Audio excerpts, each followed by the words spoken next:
నమస్తే. ఇన్నాళ్ళు నన్ను సపోర్ట్ చేస్తూ, ఎంకరేజ్ చేస్తూ మీ ప్రేమను నాకు అందిస్తున్న ప్రతి ఒక్కరికి కృతజ్ఞతలు. అలాగే ఈ వీడియో కూడా ఖచ్చితంగా మీకు ఉపయోగపడుతుంది. లైక్, షేర్ అండ్ సబ్స్క్రైబ్ చేసి మీ సపోర్ట్‌ని నాకు అందించండి. అలాగే ఈ వీడియో పట్ల మీకున్న అభిప్రాయాన్ని కామెంట్ సెక్షన్‌లో కామెంట్ చేసి తెలియజేయండి. ఇప్పుడు వీడియోని చూద్దాం. నమస్తే. Welcome to our channel. నేను పద్మిని. ప్రస్తుతం మనతో పాటు వేదిక్ ఆస్ట్రాలజర్ అవినాష్ దాస్ ఉన్నారు. మాట్లాడదాం. అవినాష్ గారు నమస్తే అండి. నమస్తే అండి. శ్రీమాత్రే నమః. శత్రువుల బాధని భరించలేకపోతున్నామండి అని చెప్తూ ఉంటారు. జనరల్‌గా వింటూ ఉంటాం. శత్రువుల బాధని మరి వాటి నుంచి బయటపడాలి. అసలు శత్రువులు మమ్మల్ని కొంతమంది ఏంటంటే హర్ట్ చేసే విధానాన్ని కూడా అది కూడా వచ్చేస్తుంది. అట్లాంటి పరిస్థితి కూడా వస్తూ ఉంటుంది. మమ్మల్ని బెదిరిస్తూ ఉన్నారు. లేకపోతే మమ్మల్ని అటాక్ చేస్తున్నారు. చాలా కష్టం కదా! ఎక్కడి నుంచి వస్తారో తెలీదు. కొంతమంది ఏదో గొడవలతోటే సరిపోతుంది. సో, ఇట్లా శత్రువులు అసలు ఎందువలన జన్మ చాట్‌లో కూడా యాస్ ఎ ఆస్ట్రాలజర్ చెప్పండి. చాట్‌లో కూడా ఏ హౌస్ దీన్ని ఏ హౌస్‌ని బట్టి చూస్తూ ఉంటారు? అసలు ఈ శత్రువుల నుంచి మనం బయటపడాలి. వాళ్ళ ఇబ్బంది నుంచి మనం బయటపడాలంటే ఏం చేయాలి? ఓం నమః శివాయ. మంచి ప్రశ్న అడిగారండి. శత్రువుల్ని ఎలా ఎదుర్కోవాలి? యెస్. శత్రువు అంటే మన జన్మ జాతకంలో అంటే జన్మ చార్ట్‌లో 6వ ఇల్లు. 6th house. 6th house. ఇప్పుడు శత్రువుని ఎదుర్కోవాలంటే సౌమ్యంగా ఉంటే సరిపోదు. కాబట్టి మీకు సౌమ్య గ్రహాలు ఉన్నాయనుకోండి 6వ ఇంట్లో మీకు కొంచెం ధైర్యం తక్కువ ఉంటది. అదే మీకు పాప గ్రహాలు ఉన్నాయి. రాహు, శని కొంచెం ధైర్యం ఉంటది లోపల. అవునా? పాపగ్రహాలు ఉంటే మంచిది 6th హౌస్‌లో. 6th house. శని, రాహు ఇంకా శని, రాహు, కేతు, శుక్రుడు వీళ్ళందరూ పాపగ్రహం. పాపగ్రహాలు కాబట్టి వీళ్ళందరూ ఉంటే శత్రువుకి మన వల్ల ఆటంకం. అదే రివర్స్ జరిగింది అనుకోండి. గురువు, సూర్యుడు సూర్యుడు కూడా పాపగ్రహం. ఓకే, మిడిల్ సూర్యుడు మిడిల్. ఓకే, గురువు, బుధుడు సౌమ్య గ్రహాలు ఇవి పడ్డాయి అనుకోండి, మనకు ఆటంకం వచ్చే పరిస్థితి ఉంటుంది. అంటే ఎవరైనా మన మీద దాడి చేస్తే మనం కొద్దిగా ఆలోచించాల్సి వస్తుంది.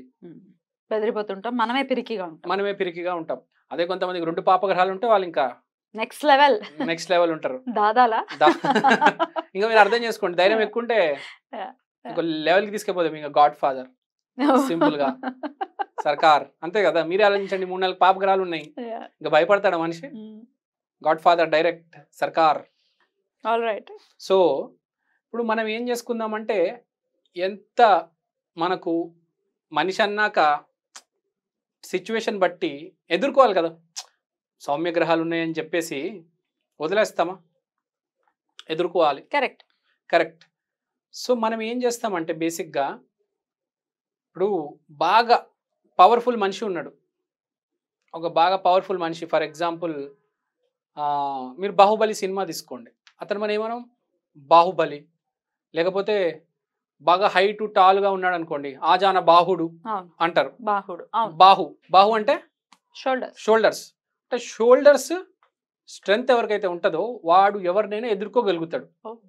హనుమంతుడు ఉన్నాడు. హనుమంతుడు దేవుడు. వెళ్ళారు హిమాలయాలకి, కొండను పట్టుకొచ్చారు. చేత్తోనే పట్టుకొచ్చారు కానీ షోల్డర్ సపోర్టే కదా. సో ఏదైనా మన షోల్డర్లోనే ఉంది. షోల్డర్ అంటే ఏంది? 3వ ఇల్లు.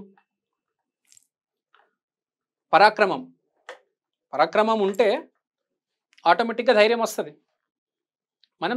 కాబట్టి 3rd house is also shoulder, 3rd house is also పరాక్రమం. కాబట్టి మనం షోల్డర్స్ని స్ట్రెంగ్తెన్ చేసుకుంటే ఆటోమేటిక్గా మనలో కొంచెం ధైర్యం అనేది 3rd హౌస్ స్ట్రెంగ్తెన్ అయ్యి ధైర్యం అనేది ఏర్పడుతుంది. సో మీరు లేడీస్ అయితే 1 kg డంబెల్స్తో, మగవాళ్ళు అయితే 5 kg లేదా 10 kg డంబెల్స్తో షోల్డర్ ఎక్సర్సైజ్ చేసుకోవాలి. పుషప్స్ పుల్అప్స్ కూడా చేసుకుంటే మంచిది. బాహువుల్ని పటిష్టం చేసుకుంటే శత్రు బాధ నివారణ జరుగుతుంది అంటున్నారు. శత్రు బాధ నివారణ ప్లస్ మీరు స్ట్రెంగ్తెన్ అవుతారు. ఫస్ట్ ఆంజనేయ స్వామి కటాక్షం కలుగుతుంది. ఆంజనేయ స్వామి కటాక్షం కలిగితే ఎవ్వరు మీ దగ్గర కూడా రారు, భయపడతారు. హనుమాన్ చాలీస చేయండి, పిల్లి కూడా పూలవుతుంది. ఎప్పుడు ఎవరు తక్కువ అంచనా వేయవద్దు. మనలో మనం ధైర్యం వెతుకున్నంత వరకే నిజం, సత్యం. మనలో మనం ధైర్యం వెతుకున్నంత వరకే అండి. ఏ రోజైతే మీరు ధైర్యం వెతుక్కుంటారో, లోపల తెచ్చుకుంటారో, ఆ రోజు మీరు పులి సింహం. సో కానీ నేనేం చెప్తానంటే, మీరు సరే షోల్డర్ ఎక్సర్సైజ్ చేస్తున్నారు, ఆంజనేయ ఆరాధన చేస్తున్నారు, సరే ఈ లోపల టైం పడుతుంది, అప్పటికప్పుడే రాదు. అవును. ఓకే. ఉమ్. సో మనం ఏం చేయాలంటే first of all care free attitude తెచ్చుకోవాలి. ఎవరైనా సమస్య రాగానే ఫస్ట్ కేర్ ఫ్రీ యాటిట్యూడ్, సర్లే తర్వాత చూసుకుందాం, ఎదుర్కొందాం. ఆ ఎదుర్కొనేది భుజాలు స్ట్రెంథెన్ చేసుకొని ఆంజనేయ ఆరాధన చేసుకుంటే ఓకే. దీని ముందు ఒక గ్యాప్ ఉంటుందండి, భయం వేస్తూ ఉంటుంది. Care free attitude. యా. ప్రపంచంలో కర్మ అయితే ఎవరిని వదలదండి, అవును. కానీ దానికి భయపడకూడదు. అరే నాది ఇది పోయిందబ్బా, 1,00,000 రూపాయలు మునిగిపోయింది, మా భార్య ఇట్లా అంటుంది, మా నాన్న నా మాట వినట్లేదు. ఇవన్నీ యాక్చువల్గా మన మనసులో మన హృదయంలో పెట్టుకొని తిప్పి తిప్పి దాని మిక్సీలో మన మనసును మనం నాశనం చేసుకుంటాం.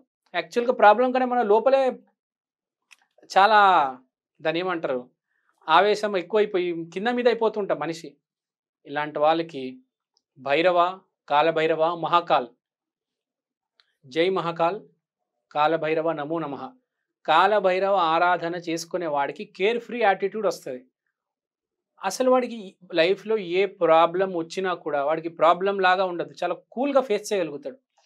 చాలామంది చూడండి రోడ్ దాటడానికి చాలా కింద మీద అయిపోతుంటారు. కొందరు అసలు అసలు ఏం ఏం తెలియనట్టుగా దాటేస్తూ ఉంటారు సునాయాసంగా, అసలు ఏం భయం ఉండదు వాళ్ళకి. వాళ్ళు శివ భక్తులు. ఇంకా శివభక్తుడు 10 times కాలభైరవ ఆరాధన. ఇక్కడ ఏంటంటే పాయింట్, కాలభైరవ ఆరాధన తప్పకుండా చేయాలి. అస్సలు భయం లేకుండా, ఏం మాత్రం ఈ నెల నాకు ఎన్ని డబ్బులు వచ్చాయి, ఇది అది, రోడ్డు దాటాలి, ఏ భయం లేకుండా ఏం జరగాలో జరుగుతుంది. కర్మ వాడికి ఎన్ని దెబ్బలు తగిలినా వాడు ఫీల్ అయిపోడు, లోపల ఆందోళన ఉండదు, వాడికి మిక్సీ తిరగదు అనమాట. చాలా కూల్గా ఉంటాడు, చాలా హ్యాపీగా టీవీ ప్రోగ్రామ్ చూస్తూ ఉంటాడు, ఆ జబర్దస్త్ యూట్యూబ్ చూస్తూ ఉంటాడు, హ్యాపీగా ఆడేదో చిన్న జ్యూస్ తాగుతాడు, చిన్న బిర్యానీ తింటాడు, చాలా కూల్గా ఉంటాడు. వాడికి ఇబ్బందులు వస్తే లేదు, వస్తూ ఉంటాయి పోతూ ఉంటాయి, జీవితం అన్నాక ఇబ్బందులా. అందరికి ఉండరు కదా ఇంత కూల్ గా, ఇంత కూల్గా ఉండరు కదా, చిన్న దానికి కదిలిపోతూ ఉంటారు. ఇప్పుడు శని 6వ ఇంట్లో ఉంటే కాలభైరవ వాడికి బ్లెస్సింగే అది కదా.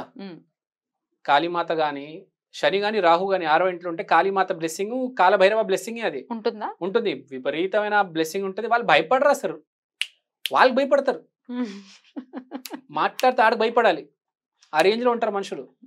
అస్సలు భయపడు. మోడీ గారు కూడా 6వ ఇంట్లో రాహు, తెలుసు కదా. అసలు శత్రువే లేడు ఆయనకి, శత్రువు లేడు. ఉన్నా కూడా ఏముంటుంది, ఆయన పనితనం, శత్రువు పనితనం ఏమి ఉండదు. ఆయన ముందు ఏ శత్రువు ఏమి చేయలేడు, ఇంపాసిబుల్. శత్రువులా ఫీల్ అయిన వాళ్ళు కూడా మనం చూసాం కొన్ని వీడియోలు, వచ్చి హగ్ చేసుకున్నారు మోదీని, చూసారా?